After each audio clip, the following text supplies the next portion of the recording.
Deine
You, John Fitzgerald Kennedy, do solemnly swear.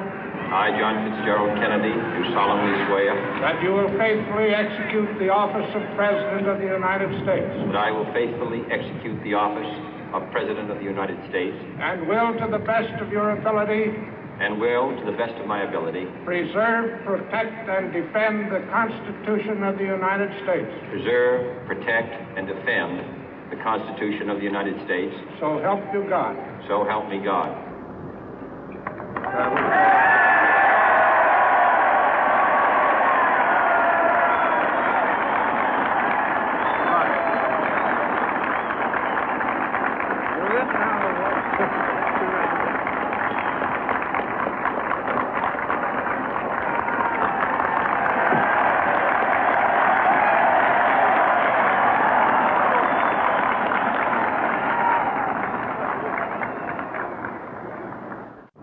Vice President Johnson, Mr. Speaker, Mr. Chief Justice, President Eisenhower, Vice President Nixon, President Truman, Reverend clergy, fellow citizens.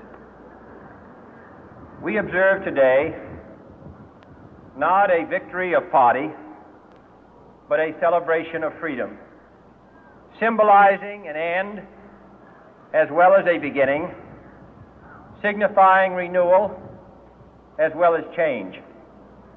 For I have sworn before you and Almighty God the same solemn oath our forebears prescribed nearly a century and 3/4 ago. The world is very different now, for man holds in his mortal hands the power to abolish all forms of human poverty and all forms of human life. And yet the same revolutionary beliefs for which our forebears fought are still at issue around the globe. The belief that the rights of man come not from the generosity of the state, but from the hand of God. We dare not forget today that we are the heirs of that first revolution. Let the word go forth from this time and place to friend and foe alike that the torch has been passed to a new generation of Americans born in this century, tempered by war, disciplined by a hard and bitter peace, proud of our ancient heritage, and unwilling to witness or permit the slow undoing of those human rights to which this nation has always been committed and to which we are committed today at home and around the world.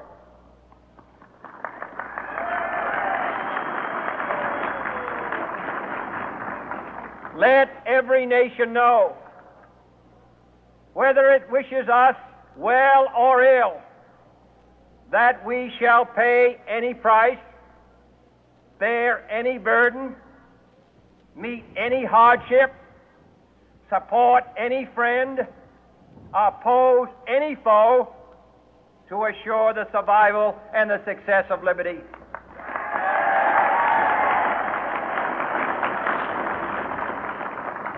This much we pledge and more. To those old allies whose cultural and spiritual origins we share, we pledge the loyalty of faithful friends. United, there is little we cannot do in a host of cooperative ventures. Divided, there is little we can do, for we dare not meet a powerful challenge at odds and split asunder. To those new states whom we welcome to the ranks of the free, we pledge our word that one form of colonial control shall not have passed away, merely to be replaced by a far more iron tyranny. We shall not always expect to find them supporting our view, but we shall always hope to find them strongly supporting their own freedom, and to remember that in the past, those who foolishly sought power by riding the back of the tiger ended up inside.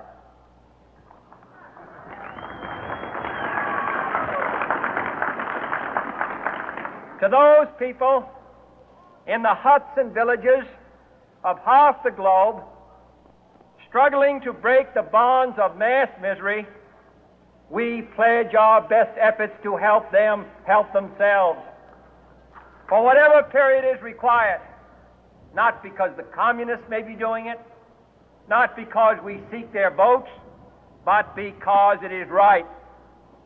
If a free society cannot help the many who are poor, it cannot save the few who are rich.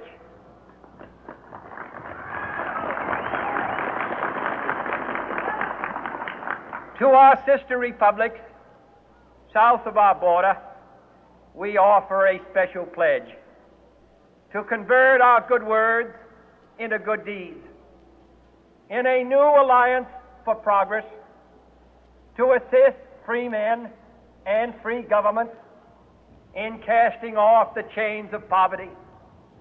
But this peaceful revolution of hope cannot become the prey of hostile powers. Let all our neighbors know that we shall join with them to oppose aggression or subversion anywhere in the Americas. And let every other power know that this hemisphere intends to remain the master of its own house.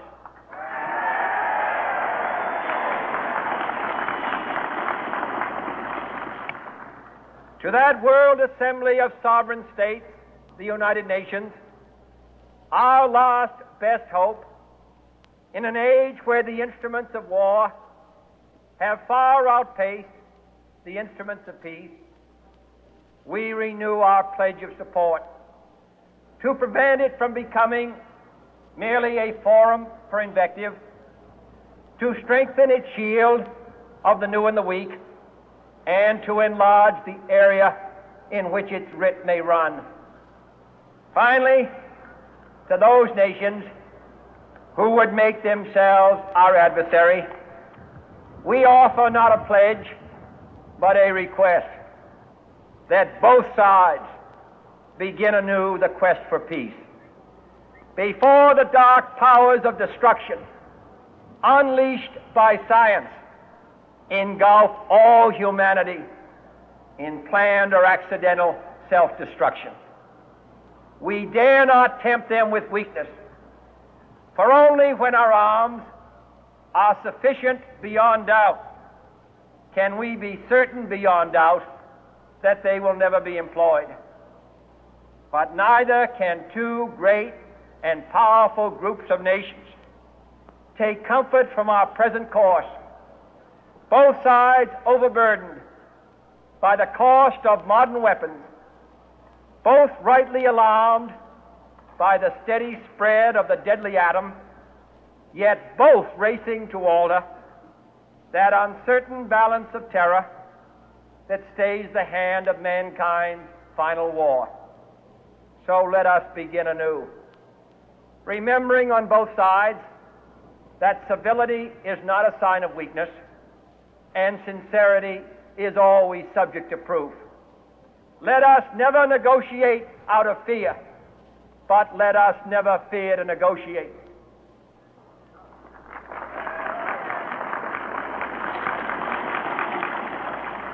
Let both sides explore what problems unite us, instead of belaboring those problems which divide us.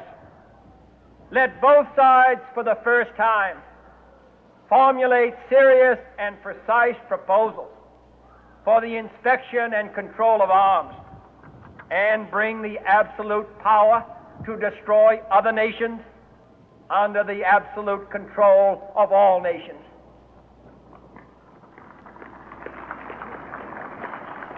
Let both sides seek to invoke the wonders of science instead of its terrors.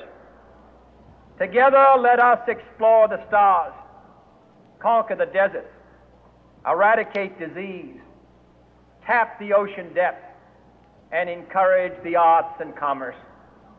Let both sides unite to heed in all corners of the earth the command of Isaiah to undo the heavy burden and let the oppressed go free. And if a beachhead of cooperation may push back the jungle of suspicion, let both sides join in creating a new endeavor, not a new balance of power, but a new world of law, where the strong are just and the weak secure and the peace preserved. All this will not be finished in the first 100 days, nor will it be finished in the first 1,000 days, nor in the life of this administration, nor even perhaps in our lifetime on this planet. But let us begin.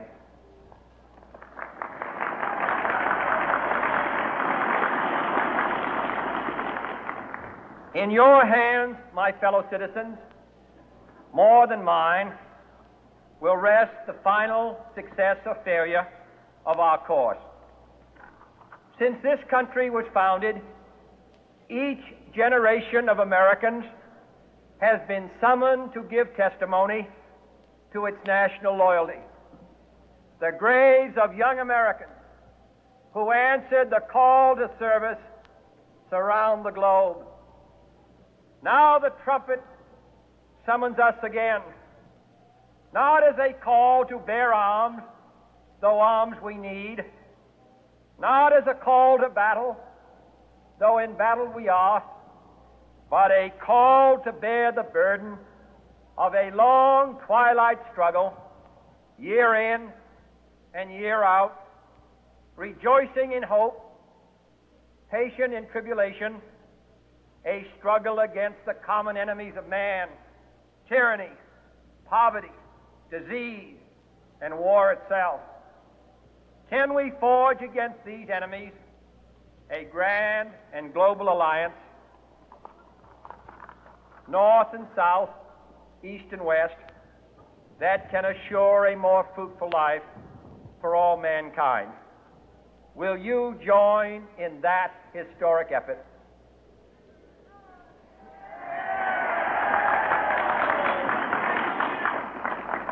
In the long history of the world, only a few generations have been granted the role of defending freedom in its hour of maximum danger. I do not shrink from this responsibility. I welcome it.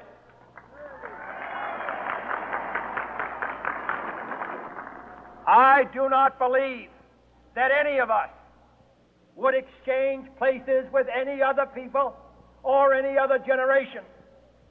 The energy, the faith, the devotion which we bring to this endeavor will light our country and all who serve it.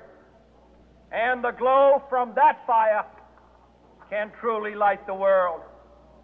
And so, my fellow Americans, ask not what your country can do for you, ask what you can do for your country.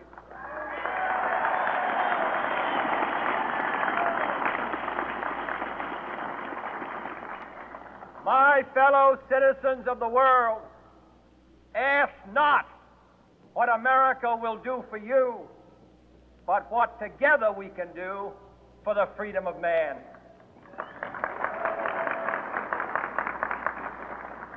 Finally, whether you are citizens of America or citizens of the world, ask of us here the same high standards of strength and sacrifice which we ask of you. With a good conscience, our only sure reward, with history the final judge of our deeds, let us go forth to lead the land we love, asking His blessing and His help, but knowing that here on earth God's work must truly be our own.